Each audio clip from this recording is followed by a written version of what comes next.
Hey guys, it's Miki ASMR here, and today I'm going to be reading a Kenma Kozume X Listener. This is finally the series I was talking about in I think the Suna video, right? This is a Kenma X Listener series because you guys really love Kenma and I do too, and I finally found a good series for him. And this one is titled I Am Not a Game. This is going to be a 7-part, I think it is going to be 7 parts. Yeah, it is 7 parts. So, yeah, I don't know what else to say, so without further ado, let's get right on into the video. Welcome to the neighborhood. Your dad drives the mover's truck into the driveway. Here we are, YN. Your dad smiles at the house in front of you. You groggily wake up, your mother's photo frame still held tightly in your arms. Rubbing your eyes, you look ahead at your new house. Your dad's job relocated him to Tokyo, so the two of you had packed up everything in your old home of 8 years and moved into your new one. The two of you needed a change of view from your previous countryside lifestyle since your mother had passed away last year. Tokyo was the perfect answer. Life here seemed to go in a blur. Everyone's in a hurry to go everywhere, and no one seems to stop and smell the flowers. The two of you unbuckle your seatbelts and hop out of the truck. The sun is already setting by the time that you have arrived. Dad walks over to you, placing his arms around your shoulder. You clench tightly onto your mother's photo frame. "This is our new home, honey," your dad whispers to the house. You mentally wish that your mother was here to see it. You rest your head on your dad's chest with his free hand ruffling the top of your head. Kuro and Kozume were walking home from practice when they noticed a mover's truck just across from Kuzume's house. Kuro takes a popsicle out of his mouth and glances over, curious. "Hey, Kenma, look, we have new neighbors." Kozume raises his eyebrow and looks away from his phone and looks towards the direction in which Kuro is staring at. Should we go greet them?" Kuro turns to look at Kenma, who is wearing a deadpan expression. Kuro turns his attention back to the new neighbors and notices a girl walking inside of the house. A smirk grows on his face. "Oh god." It says Kozume, I think I was gonna say Kenma. Kenma mumbles under his breath. Kuro quickly runs over to the mover's truck, leaving Kenma behind. Welcome to the neighborhood, sir." Kuro bows to your father, a smile on his face. Your dad jumps in surprise when he turns around to see a teenager with spiky, messy black hair. "Ah, thank you." Your dad grins. He looks at Kuro a bit longer, recognizing those familiar hazel eyes with cat-like pupils. Kuro also tilts his head, taking a look at your father. "Correct me if I'm wrong, but are you Kuro Tetsuro?" Kuro looks alarmed when your dad says his name. "Yes, that would be me." Kuro links in surprise, and your dad laughs wholeheartedly. "Such a small world. I didn't think I'd see you here after we moved all those 8 years ago." Kenma quietly stands next to Kuro, and your dad notices a new face. "Hello, sir," Kenma says softly. "Oh, this is my friend, Kozume Kenma," Kuro says, happily introducing the two. "Is Miss last name, I'm sorry, it says your last name on there. Is Miss last name in YN with you?" It says Miss last name, they're referring to your mom. Your dad's smile droops a little bit. "My wife passed away last year, but YN is with me. She should be coming back shortly." "Dad, what's taking so long?" you say as you walk out of the house, placing a few boxes inside. You notice 2 unfamiliar faces standing outside of the house with your dad. A tall, broad-shouldered guy with messy, spiky hair starts running up to you with full force. You squeal at the sudden charge, attempting to dodge out of the way. Who is this lunatic and why is he coming at you? However, in his long arms, he envelops you into a tight embrace. You paralyze in his grasp, your eyes widen. "YN, it's been a long time." The strange guy speaks to you. You knit your brows together, confused. How did he know your name? You ready yourself to push him off of you, but before you do, he pulls away. "It's me, Kuro Tetsuro." The guy named Kuro Tetsuro gives you a lopsided smile. That's so cute, oh my god. You ponder on the name, averting your eyes to the side. "Hey, you can't have forgotten me," Kuro grumbles, crossing his arms. "That Tetsuro." Sorry. "The Tetsuro I remembered was cute and shy," you mumble to yourself. "Hey, I heard that. Are you saying I'm not cute?" Your eyes flick to Tetsuro. "No, and you're also not quiet either." Kuro clenches his teeth together, pulling your cheek. "Hey," you shout out. "That's what you get? Or is that how you greet your childhood best friend, We were friends at one point, you know." Or, "Is that how you greet your childhood friend? We were best friends at one point, you know." You try to pry your finger or pry his fingers from your cheek and frown, placing your hand on the cheek that he just pinched. Yeah, at one point, you grumble, walking past him. Kuro notices your standoffish behavior. He reaches out to grab your wrist and turn you around to look at him, pulling your arm back. Your dad steps up behind you and apologizes to Kuro for your behavior. Wayan hasn't been feeling herself since her mother passed away. Sorry for the way she's acting towards you, Kuro. You shoot your dad a glare. Kuro slowly nods his head, his hazel eyes still on you. Kozume quietly walks over to Kuro's side, and you have a clearer view of the second stranger. This guy was standing next to Kuro, was about average height, with black roots and blonde hair that stops at his neck. You quietly notice his cat-like golden eyes. Kenma, meet my childhood best friend. Kuro points out to you. Your eyes stare over at the cat-like guy. Neither of you two say a word to each other. Your dad presses down on your back gently, making a bow towards the two. Dad, you stand upright. Stop being so uptight. These two came over to welcome us. Your dad scolds you before moving back to the truck. Biting your lower lip, you slowly look at Kuro's friend. Kuzume Kenma, Kuro's current best friend. The guy in front of you speaks up. Ooh. Sorry, I had to redo the voice. I did it wrong. I don't know how to do a deep voice. Kenma Kozume, Kuro's current best friend. The guy in front of you speaks up. You were surprised at how much deeper his voice was compared to Kuro's. Oh my god, stop. Wayan, last name. It's nice to meet you. The two of you stare at each other in silence. My dad and I have been doing a lot, and we need to have unpacking to do, so if you excuse me. You bow your head to the two of them, turning away, walking over to help your dad. Kuro scratches the back of his head. She used to be all cheerful and silly. I guess losing her mother really upset her, huh? Nothing you can do about it, Kuro, Kenma said towards him. Let's go back to our house. We still have school tomorrow, and I'd like to beat the last stage of the game before we go back to bed. Kuro chuckles next to Kenma as he nods his head. The two quietly walk across the street. Kuro turns his head and watches you carry the boxes inside of the house, his lips frowning as he sees how different you are from the one he remembered. Ice Princess. The morning brisk air fills your lungs while you walk towards Nekama High. Your eyes lower to your new uniform, a white top, red bow, gold stripes, and a gray skirt. Pressing your lips together and furrowing your brows, you feel nervousness eat within you. You'll be attending as a second year in the middle of the summer. Many friend groups have already been formed since the semester started in the spring. Will you be able to make any friends? You were not the most approachable as of late. You weren't the same girl that you were last year, the happy-go-lucky girl that grew accustomed to drifting.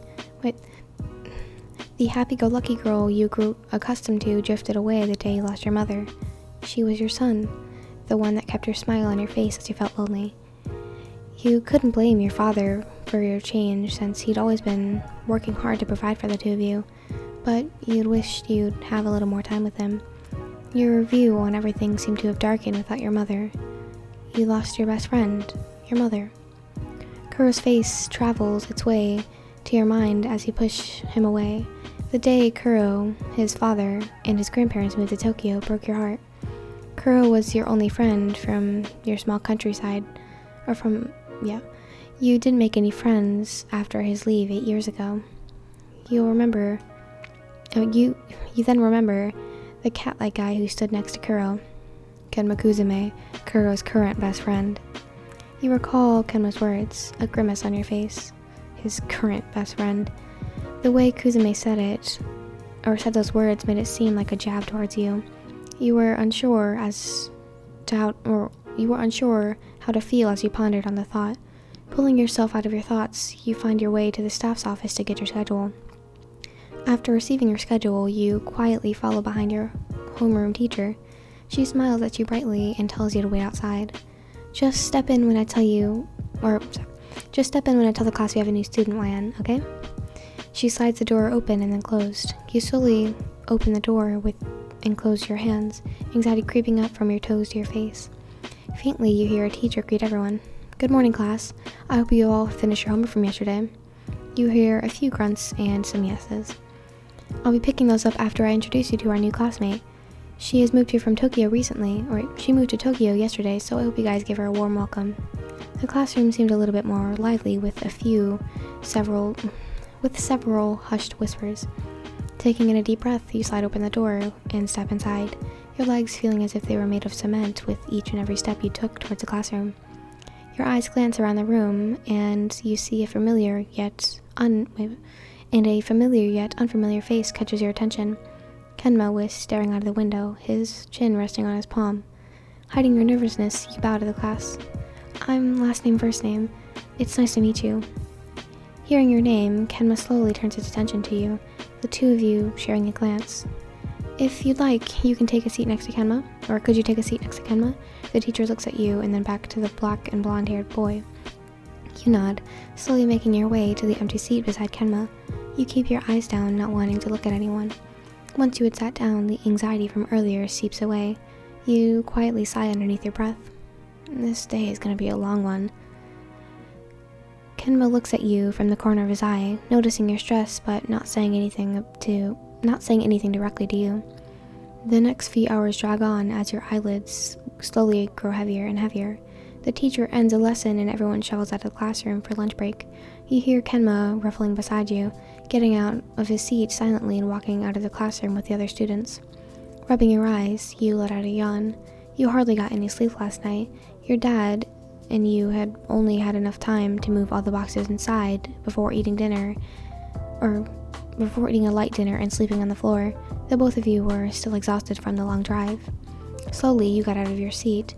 You were the last one to leave the classroom. Upon stepping out of the hallway, you see several students meeting up with their friends, heading to the cafeteria or going somewhere else. You decided to go outside for some fresh air. The sun would do you good, and it would hopefully wake you up a little bit from the drowsy state you were in. As you make your way outside, you feel a few curious stares down your way. Is that the new student? I don't think I've ever seen her before. A guy whispers to his group of friends. She's cute. Doesn't she feel a little distant? You ignore the whispers, pressing your lips into a fine line. Quickening your pace, you walk outside of the second-year wing. Ah, excuse me. You hear a loud voice shout to your left. You turn your head to see the owner of the voice, an exceptionally tall, light gray-haired guy runs towards you with full force. You take a few steps back, your brows furrowing. Why is everybody charging at me today? Oh, not today. Yes, you know what I'm saying. A guy with blonde hair and a mohawk chases after him, calling out, "Lev, I'm gonna kick your ass." The guy named Lev slows down a little and turns to look at you, his slanted green eyes curiously resting on your face. He startles when a guy comes behind him. "I'm gonna tell Kuro that you're bullying me," Lev shouts, his legs much longer than than the Mohawks. You tense up when you hear the name Kuro. It seems like Kuro's made several friends since the two of you had parted. You ignore the feeling of loneliness creeping into your heart. You decide to go find a vending machine before finding a spot to be alone. This is like a different point of view perspective thing. "Kuro!" Lev calls out to the black spiky-haired student. Kuro turns around to see Lev, who is frantically running towards him, and Kozume. The two had been sitting at a picnic table in the courtyard. Kenma sighs under his breath, glancing at Lev's horrified expression. "What is it this time?" Kuro shouts from his seat. Lev crashes himself against a table and Yamamoto is right on his tail, the two clashing into each other. Yamamoto grabs the back of Lev's shirt, shaking furiously. "How dare you take my last yakisoba bread?" Yamamoto shouts loudly. "You're squishing it, Yamamoto," Lev shouts, clutching onto the last yakisoba bread close to his chest. "Idiot, you're the one squashing it." Kenma looks at how tightly Lev is holding it. "Oh," Lev chuckles in embarrassment. Kuro easily takes the yakisoba bun away from Lev while he's distracted. Both Lev and Yamamoto turn their eyes towards Kenma, one in surprise and the other in anger. Kuro takes the plastic off of the bread and takes a huge bite. Lev and Yamamoto's jaws both drop. "Now neither of you can have it. Problem solved," Kuro says happily, laughing while he takes another bite. Yamamoto releases his hold on Lev's shirt and turns his anger towards Kuro. He begins to spout, but Kuro doesn't pay any attention to him. Lev weakly rests his head on the table and frowns, his grommet growling. Kozume idly stares at Lev, his expression blank. If I knew this would happen, I would have just let Yamamoto catch up to me. Lev pouts. I even saw a pretty girl, but I didn't even have a chance to chat with her. Lev puckers his lips, ruffling his light gray hair. Kuro's ears heighten at the sound of when he hears Lev say the words pretty girl. Who was a pretty girl that you're speaking of? Kuro turns his attention to Lev, handing Yamamoto the leftovers of his yakisoba yakisoba bread to cheer him up. Lev looks over to Kuro. She looks like a new student. I saw her step out of the second year wing. Kuro's face grows more and more serious instead of snarky. What does she look like? Lev looks up at the sky, trying to remember exactly what Wyan looked like. She had hair description, eye description. I don't know how to read these kind of things. Basically, just describing you. Lev returned his gaze to Kuro. She gave me this mysterious vibe, kind of like an ice princess. An ice princess? What the hell kind of description is that, Lev? Yamamoto asked with a stuffed face. Lev sits up straight, narrowing his eyes towards Yamamoto. What the hell's wrong with my description? Ice princesses are cool. Have you ever read a manga or an anime or even played games? Yamamoto scoffs, not paying any attention to Lev. Oh, they put a typo and it says Levi. That's funny. Sorry. It sounds like Lev saw your childhood friend, Kuro. Kozume looks over at Kuro, who wore a distant expression. Kenma notices the way that Kuro changes when he thinks about YN. Did you see where she went? Kuro glanced over at Lev. Lev shakes his head. Why? Are you gonna ask for her number? If so, can you share it with me too? Kuro shakes his head. I'm not letting you get anywhere near her. Lev frowns deeply. Why not? I saw her first. Kuro gets up from his table, sliding his hands in his pockets. No, I did. 8 years before you did, Lev. Kuro speaks in a low voice. A gentle expression graces his face when he thinks about Wyan. Kenma eyes Kuro's gentle smile. A smile he's never seen Kuro make. 8 years? Lev asked, trying to process Kuro's words. Idiot. That means she's an old friend of Kuro's. Yamamoto looks over at Lev, who has a finger up, counting 8. Are you gonna look for her? Kozume calls out towards Kuro. Kuro nods his head, turning slightly away from Kenma. I'll come with. Kuro raises an eyebrow. Are you sure? You don't usually willingly do things with me when I talk about, going with strangers. Kenma shrugs, getting up from his bench, or his picnic bench. It's better than hanging out with these two. Hey! Lev and Yamamoto simultaneously yell out. Alright, let's go look for the ice princess. Okay, I'm actually going to cut this off here. This is going to be longer than 7 parts because these are pretty long chapters.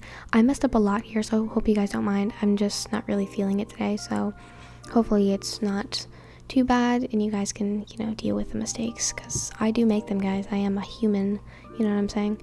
So thank you guys for watching. I hope you guys did enjoy, and if you did, make sure to subscribe. Make sure you're looking forward to all of the Kenma videos I'm going to be posting because you guys really like those.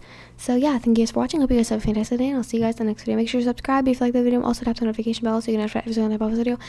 Notifications are very important because I don't have a set time schedule, so make sure you have notifications. And also like the video because it does something for a deep algorithm, and it'll boost my videos further so more people can see it and enjoy my content. Thank you guys for watching. I hope you guys have a fantastic day, and I'll see you guys in the next video. Goodbye.